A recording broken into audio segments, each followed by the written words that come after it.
Ricardo, I'm Amy from class, and I just got done reading your initial post for week 1.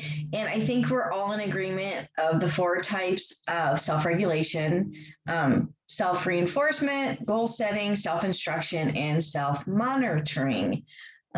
Pretty much, they're pretty well we know what they mean. I'm kind of struggling with the self-monitoring.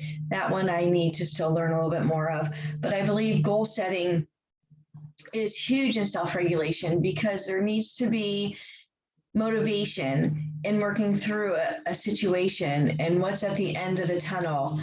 Is there going to be an incentive? Is there, is there something that, we're going to be able to see the progression through? So goal setting to me is pretty important. And, obviously having the reinforcers, the reward for completing the activity, and just reading, through the assignment, it's very important to have those reinforcers and the rewards readily available for the student, because I know, and you probably know, when we finish something that we've struggled with, we kind of want to celebrate. And if it's true for us, it's true for the children as well. The self-instruction, obviously the self-talk, I'm huge at doing, and I'm learning through just the articles that I've read that self-talk is very important to help everyone organize their thoughts and work out a problem. And for those who, they need to hear it, it just gives them a way to verbalize what they need to do, and then they can fix it or change it or continue going with it. So self-regulation is so important. And obviously we learned through Dr. Cash that self-regulation and self-control are different.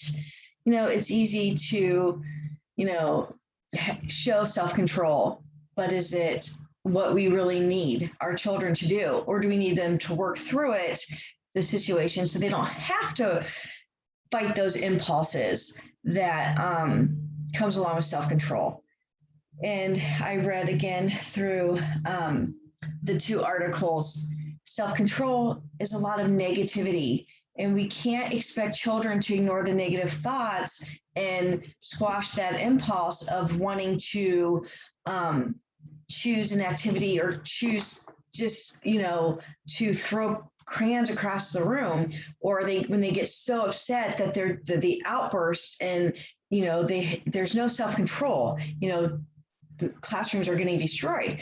But if we can set up a game plan for these children, a visual, something that they can look at and say, okay, this is where I'm at. I'm at zone 1. In zone 1, I'm feeling good, but in zone 2, I'm not feeling so good. And if they can see a visual, and then they aren't just handed the visual and said, okay, follow this. The teacher and the paras and the staff, everyone needs to be on the same page to teach the students how to use the tools to self-regulate. And I think we will see a lot less outbursts if we are all working towards this goal.